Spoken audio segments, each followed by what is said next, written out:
रास्ते में आए हुए भय और प्रलोभन को स्वीकार नहीं करता, कदम नहीं लड़खड़ाता, तब उसके अंदर ये 33 गुण प्रकाशित हो जाते हैं। ये जिसके अंदर है वो भगवान अजित को अपने अधीन कर लेता है। जब किसी का सही मार्ग तय होने लगता है तो दो बातें उसको गिराती हैं, भय या प्रलोभन। जो भय से भी नहीं लड़खड़ाता, प्रलोभन से भी नहीं रुकता, उसमें 33 भागवतिक सद्गुण प्रकाशित हो जाते हैं। पहला, अहिंसा। मन वचन कर्म से भी कभी वो किसी की हिंसा नहीं करेगा, न मन से, न वचन से, न कर्म से। धर्म का अलग अलग उपदेश है, स्थान, व्यक्ति, योग्यता, अधिकार के अनुसार। अहिंसा हमारे लिए है, हम निवृत्ति मार्ग के हैं। आप एक वीर योद्धा हैं राष्ट्र रक्षा के लिए, तो आपके लिए कठोरता चाहिए हृदय में। यदि आप दयालुता धारण करेंगे तो हमारा राष्ट्र संकट में पड़ जाएगा। आपके लिए माला चलाना नहीं, आपके लिए गोली चलाना भजन है। आप अपने धर्म से युक्त रहिए। अर्जुन जी कह रहे मैं सन्यास लेकर भिक्षा मांगकर खा लूंगा, युद्ध नहीं करूंगा। भगवान कह रहे गलत, पर धर्मो भयावहा, स्वधर्म का पालन कर, इस समय नहीं भय को प्राप्त हो जाएगा। ये परमार्थ के पथ पर जो भगवत प्राप्ति के मार्ग में चला है, जिसको भगवान ने ये मार्ग दिया है, उसके लिए पहला सद्गुण अहिंसा। मन से, वचन से, कर्म से किसी की हिंसा नहीं करना। हिंसा और अहिंसा का निर्णय स्थान, अवसर, धर्म की स्थिति के अनुसार दिया जाता है, ना कि सार्वभौम। सार्वभौम अहिंसा का सिद्धांत नहीं चलेगा। हमारे धर्म का नाश करने आ रहा, हम अहिंसा व्रत लेकर बैठे, हमारी मर्यादा, हमारे राष्ट्र, हमारे धर्म का नाश करने जा रहा है, तो इस समय हिंसा ही अहिंसा से बढ़कर के भी है। ये समझना होगा। इसलिए बहुत विवेक परमार्थ में चाहिए। जो निवृत्ति परक साधक हैं, उनके हृदय में अहिंसा धर्म का प्रादुर्भाव होता है, और अहिंसा धर्म भी अपना रूप अलग धारण करता है। जैसे वेन राजा ने भगवान के विरुद्ध आचरणों की स्थापना करनी चाहिए, तो संतों ने जो अहिंसा व्रत के परम पुजारी, उन्होंने उसकी हिंसा कर दी, क्योंकि उस समय हिंसा ही सबसे बड़ा धर्म है। और उसके शरीर से फिर मत कर भगवान पृथु को प्रकट किया।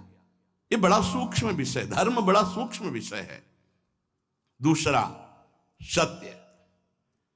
मन से जो सोचा गया, वाणी से वही बोला गया, आचरण में वही किया गया, उसे सत्यवादी कहते हैं। सत्य वचन में जरूर होना चाहिए। तीसरा, आस्तेय, चोरी ना करना, कभी भी किसी की चोरी ना करना, ये भगवान के भक्त में आ जाता है। चौथा, ब्रह्मचर्य। अगर गृहस्थ है तो संयम के अनुसार ब्रह्मचर्य, एक नियत समय के अनुसार ब्रह्मचर्य। विरक्त है तो आजीवन अखंड ब्रह्मचर्य। ये लक्षण प्रकट हो जाता है। पांचवा, अपैशुन, कभी किसी की चुगली ना करना। ये साधक ध्यान दे, कभी किसी की चुगली ना करना। कैसे? तुम सुना उसने ऐसा ऐसा ऐसा आग लगा दी, फिर उसकी बात तुम्हें सुना, जिसकी बात थी वो तो ऐसा कह रहा है, दोनों को भिड़ा दिया, मुस्कुरा के चल दिया। तो तुमको ऐसी जगह भिड़ाया जाएगा जहां मुस्कुरा ही नहीं पाओगे, क्योंकि वो देख रहा है, तीसरा कोई देख रहा है, वो ऐसी जगह भिड़ाएगा कि तुम्हारी महीनों की मुस्कुराहट गायब हो जाएगी। होश में नहीं, किसी की भी चर्चा नहीं करनी। इनकी बात उनसे कहना, उनकी बात उनसे कहना, इसे चुगली कहते हैं। शास्त्रीय भाषा में अपैशुन नहीं करना, ये हृदय को मलिन कर देता है। किसी की वार्ता नहीं। कभी श्री जी की वार्ता चार खड़े होके करो, बोधनता परस्परम, लाडली जी का ऐसा स्वभाव, ऐसे सुंदर, ऐसे, तो छाती ठंडी हो जाए। कभी श्री जी की चर्चा नहीं सुनते। आपस में जब दो मिलेंगे तो चर्चा होगी, तो प्रपंच की होगी। वो साधक नहीं, प्रपंची कहा जाता है। अरे जैसी हरिवंश प्रपंच बंच सब ये काल ब्याल को खायो, यह जिए जान श्याम श्यामा पद कमल संग सिरनायो। छठवां है लज्जा। लज्जा कहते हैं पाप कर्म करने में बहुत संकुचित हो जाना, नहीं, मन से ही घृणा हो जाए, नहीं नहीं नहीं, हमें नहीं चाहिए, हम प्रभु के मार्ग के पथिक हैं। सातवां अमानिता।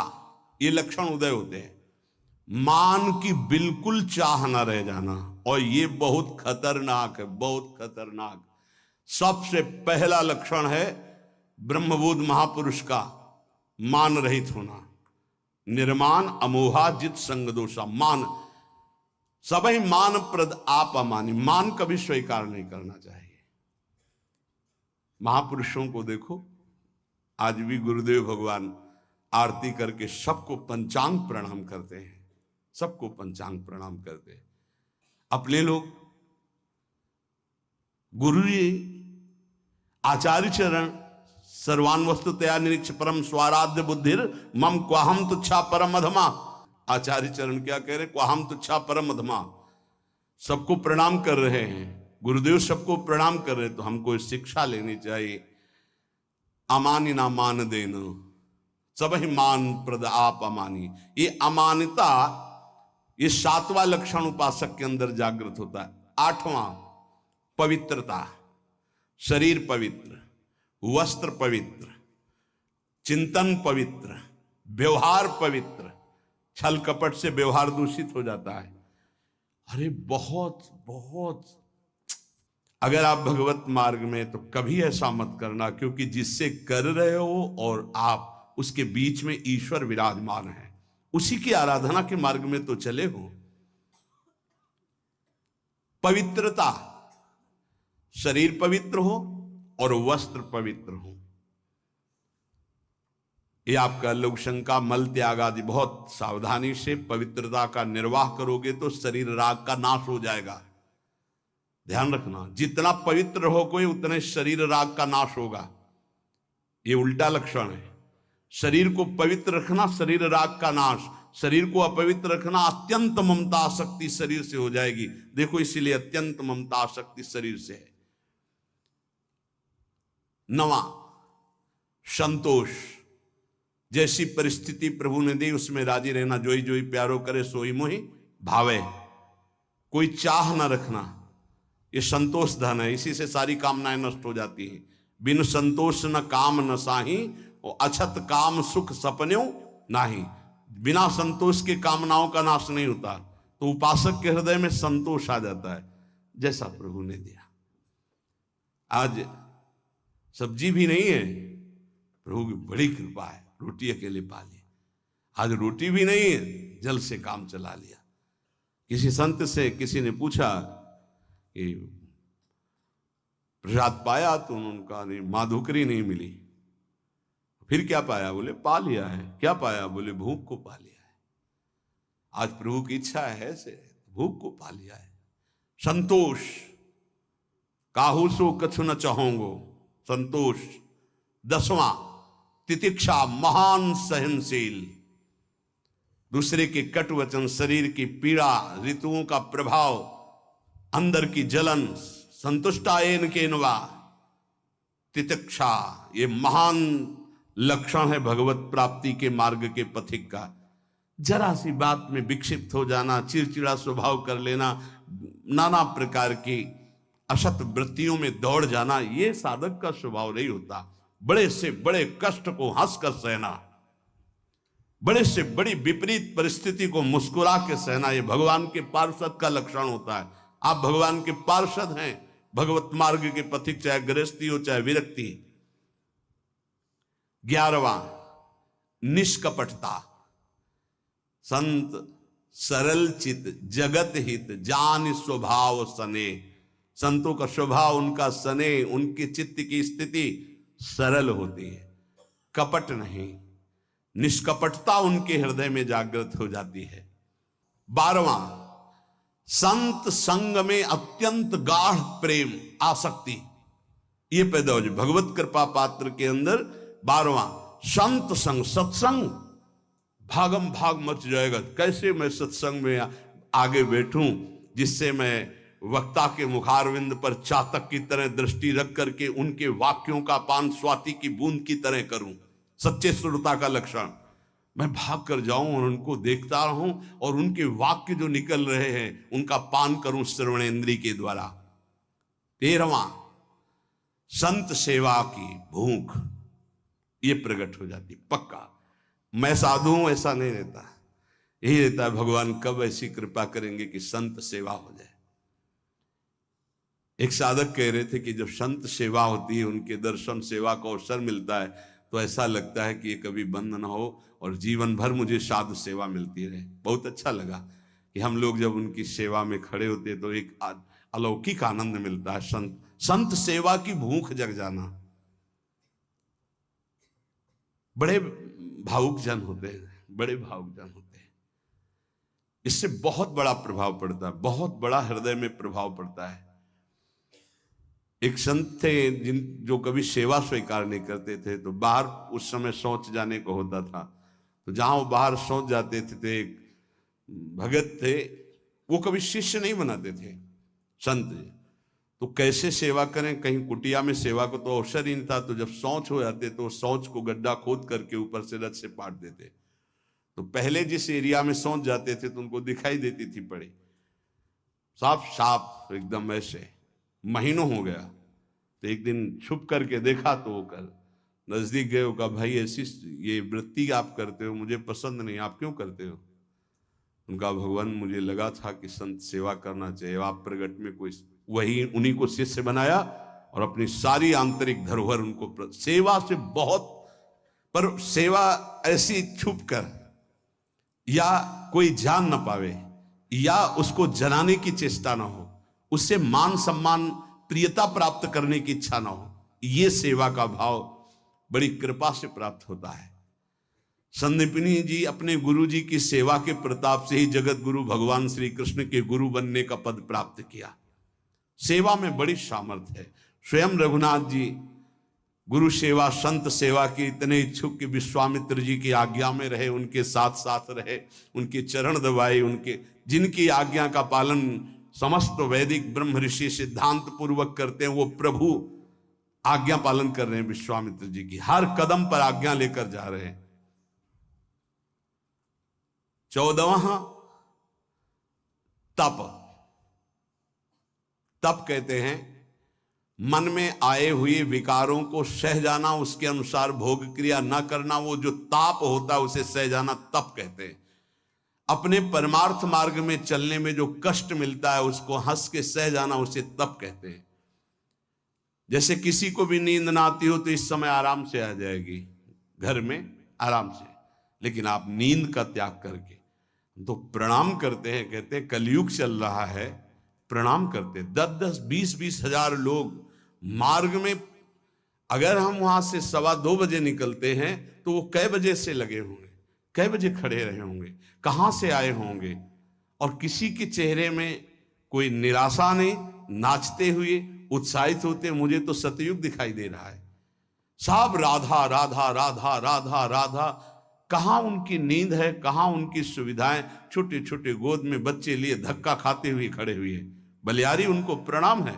क्या देखने के लिए खड़े हैं? क्या मिल जाता है उनको? ना एक चाय मिलती, ना एक लड्डू मिलता है, ना उनको ऐसे भी तो नहीं होता कि, और ऐसे है भी क्या? आया क्या कुछ तुम्हारे पास है? ऐसे कुछ आया क्या? कुछ नहीं, कुछ नहीं। नहीं तो हम कर तो रहे नहीं, लोग ऐसे नहीं। अगर कुछ आया हो तो बताओ, कुछ नहीं आया। राधा राधा राधा आया, बोलो या ना बोलो, राधा राधा राधा कान में आया, श्रवण में सुना, तुम्हारा मंगल हो गया। कैसे भगवान की कृपा पात्र जन हैं। अपने तो संत नहीं है, संतों की चरण धूलि के आश्रित हैं। वो केवल संत दर्शन मात्र के लिए दूर दूर से गाड़ियों से आकर के रोड में खड़े। आप सच्ची मानिए, जब दृश्य देखिए वहां पार्क उधर से जब मुड़ते हैं तो दोना पत्तल कीचड़, जहां कूड़ा है वहां वो खड़े हैं। तो उनके चरणों में मन प्रणाम करता है कि उनको ये नहीं कि मैं कीचड़ में घुसा खड़ा हूं या ये अशुद्ध दोने पत्तल उनके ऊपर खड़ा हूं, वह कहीं से भी दर्शन हो जाए मैं खड़ा हूं। प्रणाम है। तप, अपने धर्म के पालन में जो कष्ट मिलता है उसको सहना। अपने धर्म के पालन में जो कष्ट है उससे, जैसे आप संयम से चल रहे तो काम वेदना जागृत हो रही, कोई आपको कटु वचन कह रहा तो क्रोध वेदना आ रही, आप अपने परिवार के मोह का पोषण नहीं कर रहे तो मोह जला रहा है, आपके पास अर्थव्यवस्था नहीं तो लोभ आपको सता रहा है। कई तरह की ऐसी वेदनाएं, ताप हैं, पर साधक उधर ध्यान न देते हुए वो भगवान की तरफ बढ़ता, उसे ही तपस्वी कहते हैं। भारी तपस्या इसे कहते हैं। 15वां स्वाध्याय, अपनी वाणी जी का गायन और शास्त्र सिद्धांतों का स्वाध्याय। ये अगर आप नहीं भी करते हैं तो सुनने को मिल रहा है आप सबको। स्वाध्याय करने की रुचि बढ़ जाती है। देखो, जिनका हृदय अपवित्र है, जब वाणी जी होगी यहां बैठेंगे नहीं, यहां नहीं बैठेंगे, आपको बाहर मिलेंगे, क्योंकि मन बर्दाश्त नहीं कर पा रहा वाणी जी के श्रवण में। और जिनका मन निर्मल है, शांत वाणी जी में दृष्टि, उधर गायन हो रहा, कान में पड़ रही, अहो भाग्य, बैठे रहो, ये बंद करो, जो उद्दंडता है मन की बंद करो। सम दम, सम, इंद्रियों को बहिर्मुख होने से बचाओ और अंतर्मुख रखो। दम, मन का निग्रह करो। मन जो भोगों की तरफ जा रहा है उसे प्रभु की तरफ लगाओ, बार बार हटाकर भोगों से प्रभु की तरफ लगाना मनोनिग्रह। और इंद्रियों को विषयों से हटा करके बार बार प्रभु की तरफ लगाना इंद्रिय निग्रह। शम दम, दान विनय, ये 17वां दान। अगर आपके पास 100 रुपए हैं, किसी को बीमार देख रहे हो, कष्ट में देख रहे हो, या साधु सेवा या गौ सेवा जो हमारे धर्म के स्तंभ हैं, अगर 1 रुपए भी दे देते हो धर्म की कमाई का तो बहुत बड़ा वो दान है। बेईमानी करके आप 1 लाख देते हो, उसका कोई महत्व नहीं है, क्योंकि वो बेईमानी करने जिसके पास जाएगा उसकी बुद्धि को भ्रष्ट करेगा। धर्म के द्वारा कमाया हुआ यदि 1 रोटी भी दे देते हो तो वो दान माना जाता है। और अगर कहीं ये मानकर दे देते हो कि आपकी वस्तु आपको समर्पित, तो सेवा बन जाती है। विनय, आपका व्यवहार विनय पूर्वक होना चाहिए। सबहि मान प्रद आप अमानी, विनय इसी में आएगा। हंस बोले बहुमान दे, तरु सम सहनशीलता होए, परम उदार कहे सब कोई, सोच न मन कबहू करे, कब जब वृत्ति भगवदाकार हो जाए तब। नहीं, पहले प्रवचन में कहा है कि नारियल जैसा स्वभाव होना चाहिए, ऊपर से जटिल और कठोर और अंदर से मृदु। अगर ऊपर से मृदु रखोगे तो घायल हो जाओगे। तुम्हारी सामर्थ्य नहीं कि माया के आक्रमण को सह पाओ। एक बार जो तुम्हारी तरफ देखे दोबारा प्रियता भरी नजर से ना तुम देखो ना वो देखे, जब तक भगवत साक्षात्कार। इसीलिए उत्तम साधकों को देखा गया गंभीर मुद्रा, हिम्मत ही नहीं पड़ेगी कि तुम उनसे संभाषण कर लो। पक्का तुम्हारी हिम्मत नहीं पड़ेगी कि बात करो। अगर तुम्हें श्री हरिवंश भी कहना है तो एक बार सोचना पड़ेगा, वही जाकर सिद्धावस्था को प्राप्त होते। पहले ही व्यवहार में विनम्रता और हंस बोले बहुमान दे, तो तुम्हारी सामर्थ्य नहीं कि तुम व्यवहार के प्रेम को पचा पाओ। विनय। 18वां आर्जव। आर्जव कहते हैं सरलता को। अंदर की सरलता बहुत उत्तम है, बाहर की कठोरता अति आवश्यक है साधक के लिए। बहुत जरूरी है। अगर बाहर से सरल हुए तो धोखा हो जाएगा। ये इसीलिए शास्त्र अनुभवी जिज्ञासु तभी ले पाएगा जब अनुभवी मिलेंगे, नहीं तो शास्त्र को सरल होना चाहिए। तो कैसा सरल होना चाहिए? बहुत सावधान हृदय सरल होना चाहिए, बाहर बहुत विवेक पूर्वक। बिल्कुल कोई ऐसा सरल नहीं है कि साधक से आप संभाषण कर लें, ऐसा स्वभाव बनाना चाहिए। सरल हृदय, संत सरल चित्त। जरा शब्द पर देखिए, सरल चित्त। चित्त में सरलता हो, व्यवहार आपका निष्कपट निश्चल और व्यवहार थोड़ा शुष्क हो। कब तक? जब तक भगवत प्राप्ति न हो जाए। नहीं तो अगर शुष्क नहीं तो फिर रस में मक्खियां भनभनाने लगेंगी। आंतरिक रस बढ़ाओ, बाहर शुष्क रहो। जब बाहर ठाकुर जी श्री जी आदेश करें कि अब बहने दो रस की धारा, तो वो फिर संभाल लेंगे। 19वां दया। दया बिना साधु कसाईयो, दया करी तो आफत आई। ये उड़िया बाबा के ही वचन है। दया बिना साधु कसाई, दया होनी चाहिए, लेकिन वही दया तुम्हें मुक्त करेगी, वही दया तुम्हारे अंदर होनी चाहिए। दया का उल्टा क्या है? याद। भगवान की याद भुला दे, ऐसी दया कभी मत करना जैसा भरत जी ने किया। भरत जी ने दया किया और ममता साथ में जोड़ दी, भगवान का भजन छूट गया। अगला जन्म हिरण का बने, तब भजन शुरू हुआ। दया करनी है, पर दयालु भगवान का स्मरण करते हुए जो दया हो जाए, ऐसी दया नहीं करनी कि भगवान का स्मरण छूट जाए, हम फंस जाएं उस दया में। बहुत ऐसी जगह है जहां दया में फंसा जाता है, फिर निकलना बहुत कठिन होता है, भगवान ही निकालते हैं। दया। और 20वां है प्रबल श्रद्धा। एक होती श्रद्धा, हमें आप पे बहुत श्रद्धा, प्रबल श्रद्धा। किसी के कुछ भी कहने पर भी हमारी श्रद्धा में कोई फर्क नहीं है, कुछ भी। जैसे श्री बलि जी की प्रबल श्रद्धा श्री भगवान पर। गुरुदेव कह रहे हैं कि इनको 3 पग देने को कहा है, तुम्हारी सारी संपत्ति नष्ट हो जाएगी, ये तुम्हें 1 इंच जगह नहीं छोड़ेंगे। ये त्रिभुवनपति भगवान हरि हैं, वापस ले ले संकल्प, मैं कह रहा हूं।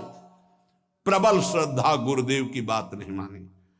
और प्रबल श्रद्धा, शाप दे दिया, जा ईश्वर भ्रष्ट हो जा, फिर भी कोई भय नहीं, संकल्प किया।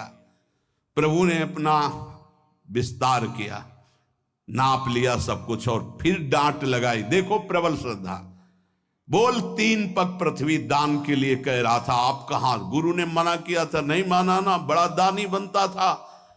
वरुण पास से बांध दिया जो प्रतिपल महान कष्ट देता है। अब बोल 3रा पग कहां पूरा करेगा? बलि जी की प्रबल श्रद्धा में कोई फर्क नहीं पड़ा। प्रहलाद जी के नाती हैं, महाभागवत प्रहलाद जी के नाती, विरोचन पुत्र महाराज बलि। उन्होंने कहा, प्रभु अभी तो आपको प्रणाम भी नहीं किया, हाथ बंधे नहीं, आपको प्रणाम करता। प्रभु हम अपने वचन से पीछे नहीं हटने वाले। 3 पग कहा था, 2 पग में सब नाप लिया, उतने ही बड़े बनो जितने बड़े में मांगा था, और 3रा पग मेरे सर पे रखो और मुझे नाप लो। 2 पग में संपत्ति और 3रे पग में संपत्तिवान को भगवान बिक गए। इसे कहते हैं प्रबल श्रद्धा। गुरु ने साप दे दिया, गुरु ने मना किया, भगवान ने बांध दिया, कटाक्ष किया, पर श्रद्धा पे कोई फर्क नहीं पड़ा। इसे कहते हैं प्रबल श्रद्धा। 21वां विवेक। ये विवेक बहुत बड़ा साधक का बल होता है, ये कहीं फंसने नहीं देता, हर जगह से विवेक बचा लेता। बहुत सुंदर अस्त्र है विवेक, जो हर समय काटता रहता है। मोह, ममता, राग, काम, क्रोध, लोभ, मद, सबको काट के भगवान की प्राप्ति कराने में बहुत बड़ा हाथ है विवेक का। और ये विवेक किसी बाजार में नहीं मिलता, ये केवल साधु समागम में मिलता है। बिन सत्संग विवेक न होई, और राम कृपा बिन सुलभ न सोई। बिना सत्संग के विवेक नहीं होता, बिना राम कृपा के सत्संग नहीं प्राप्त होता। 22वां दृढ़ वैराग्य। दृढ़ वैराग्य त्याग कहते हैं। भोग सामग्री की भोगने की इच्छा है, पर भोगूंगा नहीं क्योंकि भगवत प्राप्ति करनी है, इसे त्याग कहते हैं। भोग सामग्री की भोगने की इच्छा का ही नाश हो गया है। भोग सामग्री आसपास है लेकिन नहीं, इच्छा ही नहीं है, उसका नाम वैराग्य है। दृढ़ वैराग्य, यहां से लेके ब्रह्मलोक तक के किसी भी भोग की सामर्थ्य नहीं कि उस उपासक के मन को ललचा दे, चलायमान कर दे, उसे दृढ़ वैराग्य कहते हैं। ये जागृत हो जाता है। 23वां एकांत सेवन की रुचि, अंतर्मुख। एकांत सेवन की रुचि, अंतर्मुख। बाहर के लिए कमरे की बात नहीं है यहां। कमरे में भी बैठकर आप एकांत नहीं रहेंगे यदि अंतर्मुख नहीं है, विषय चिंतन कर रहे हैं तो आप बाहर ही हैं, एकांत नहीं। एकांत अपने इष्ट के चिंतन में निरंतर लगे रहना। 24वां, किसी भी तरह का कोई भी परिग्रह न रखना अपने लिए, कोई भी परिग्रह अपने लिए नहीं रखना। जिसने आज दिया है वही कल देगा। जो पूरे विश्व का भरण पोषण करता है वो इस शरीर का भी भरण पोषण करेगा। चिंता क्या करनी है? हम अपने कर्तव्य का पालन करते हैं, चिंता नहीं। हम प्रभु की आज्ञा में अपने जीवन को समर्पित करते हैं, भोगों की संग्रह में नहीं। अपरिग्रह, अपरिग्रह दो प्रकार का होता है। एक बाहर से लिया हुआ दान और एक अंदर चिंतन। ना हमें भोगों के, अगर आज जो है ये खाने को मिल जाता, अगर ऐसा वस्त्र मिल जाता, ऐसा ऐसा, ना अंदर से चिंतन और बाहर से प्राप्त होने पर जितना हमारे शरीर का भरण पोषण इसके अलावा नहीं है, हमें नहीं चाहिए। अगर वो उस पर महत्व बुद्धि है तो परिग्रह, परिग्रह है तो भगवान के अनुराग में बाधक है। अपरिग्रह, बाहर और आंतरिक दोनों जगह से आशा शून्य हो जाना। आशा ही परमम दुखम, नैराश्यम परमम सुखम, अपरिग्रही का लक्षण है। बिना आशा के जो भोग प्राप्त हुआ है उसमें भी पहले विवेक के द्वारा देखना है कि धर्मयुक्त है कि नहीं, फिर विवेक के द्वारा निर्णय करना है साधना में सहयोगी है कि नहीं, फिर कितनी आवश्यकता है उतना उपभोग करना। 25वां समाधान, कई बार कहा है सत्संग में कि साध्य और साधन के विषय में साधक का समाधान हो जाना चाहिए। आपको पता है आपका साधन क्या है, आपको पता है आपके साध्य कौन है, बस साध्य निश्चित किए, श्यामा श्याम। साधन उनके गुरुदेव के द्वारा जो दिया हुआ उपासना का मार्ग है, बस उसी पर। अब साध्य साधन के विषय में कोई प्रश्न नहीं, कोई संशय नहीं। चित्त का भगवदाकार हो जाना, अपने आराध्य देव में समर्पित हो जाना ही वास्तविक समाधान कहा जाता है। अब इस इष्ट के विषय में या साधन के विषय में कोई शंका नहीं, उसे समाधान कहते हैं। 26वां उपरति, वैराग्य के ऊपर का हिस्सा है। वैराग्य में तो भोग सामग्री है पर भोगने की इच्छा नहीं है।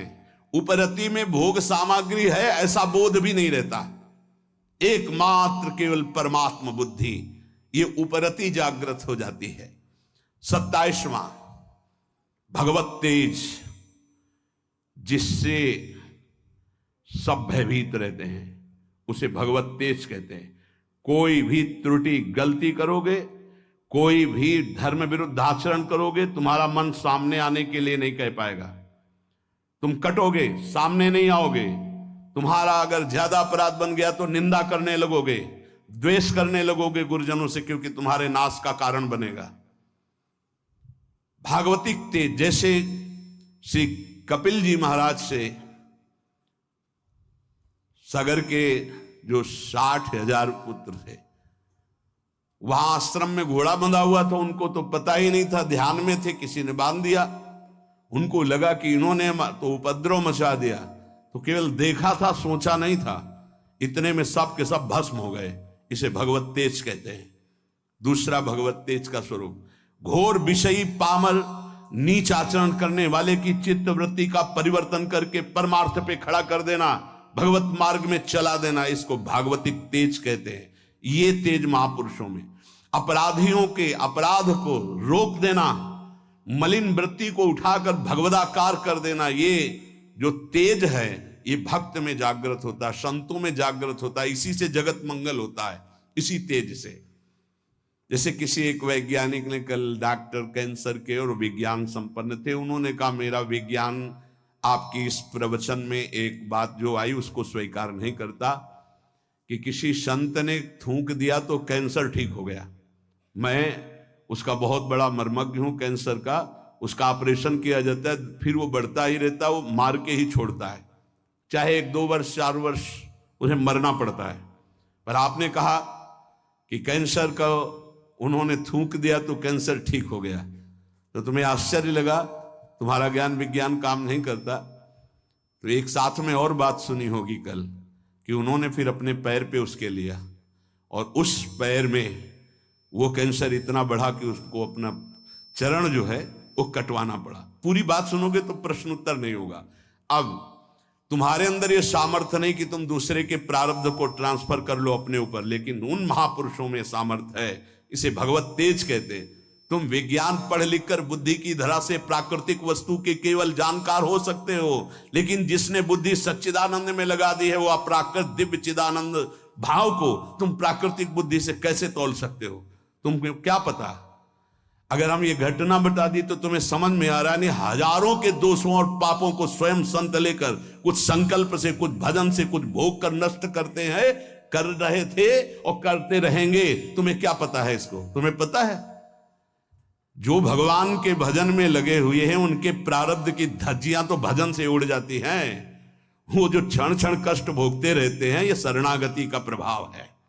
आपको स्वीकार करके आपके सारे पापों को भस्म करते तभी आप कदम आगे बढ़ा पाते हो परमार्थ में। इस रहस्य को बताया नहीं जाता। ये जितने बड़े बड़े महापुरुष हैं जिनकी शरण में अपने लोग होते हैं, वो पहले हमारे प्रारब्ध को भोगते हैं, उसको काटते हैं भजन के द्वारा, तप के द्वारा। जो प्रबल होते हैं उनको शरीर में भोग करके। ये विज्ञान क्या जान पाएगा इस विषय को? आज भी करह में पत्थर पूज रहा जिसमें बाबा रामदास जी बैठकर भजन करते थे। कैसे तुम संतों के विज्ञान जान पाएगा, संतों की महिमा? क्योंकि जितनी तुम बुद्धि लगा रहे हो वो सब प्राकृतिक ब्रह्मा के द्वारा रची हुई है। और जहां ब्रह्मा की भी बुद्धि काम नहीं करती है, जैसे भगवान बाल रूप जब थे तो सखा भी बने और बछड़ा भी बने, उन भगवान में जिनकी बुद्धि लगी उनको कैसे जाना जा सकता है? कोई आश्चर्य नहीं है। संत जन भगवान के विधान में अपने मन को रखते हैं। नहीं तो हम आपको सच्ची बताएं, विश्व में उनके जो हृदय की बात है तो ना कोई रोगी हो ना कोई माया में फंसे। भाई जी हनुमान प्रसाद पोद्दार जी से कहा आप भगवत साक्षात्कार करा सकते हैं, उनका पक्का। लेकिन प्रभु का ऐसा विधान नहीं। हम सच्ची कहते हैं, किसी से नहीं कहते कि भजन करो, हम सबको राधा कृष्ण के दर्शन करा देते हैं, पर मालिक का विधान नहीं है। क्योंकि मालिक जैसा खेलना चाहता है जमूरा, वैसे ही उसके साथ खेलेगा। हम उनके दास हैं। प्रहलाद जी ने स्पष्ट देख लो, नरसिंह भगवान से कहा मुझे आपकी कृपा है पर्याप्त, तो मुझे नहीं चाहिए अब कोई वरदान।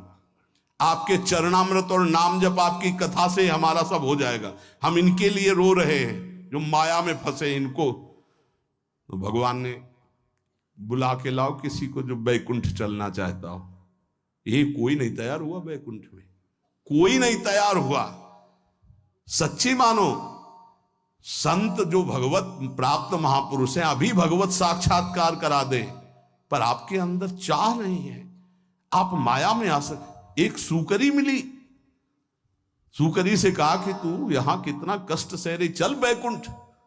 बोले चल तो तू बैकुंठ, लेकिन यहां जो विष्ठा मिलता बैकुंठ में मिलेगा? बोले नहीं, वहां नहीं मिलेगा। बोले नहीं जाना बैकुंठ।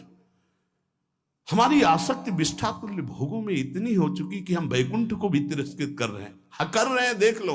ये जीवन भगवान की प्राप्ति के लिए मिला है।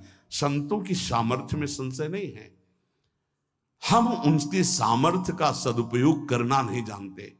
अगर करुणा में संतों की आज्ञा पे केवल चल दो तो परम पद प्राप्त हो जाए, प्रिय प्रीतम प्राप्त हो जाए। ये उनमें तेज जागृत होता है। 28वां क्षमा, बड़े से बड़े अपराधी को क्षमा कर देना, ये संत स्वभाव में।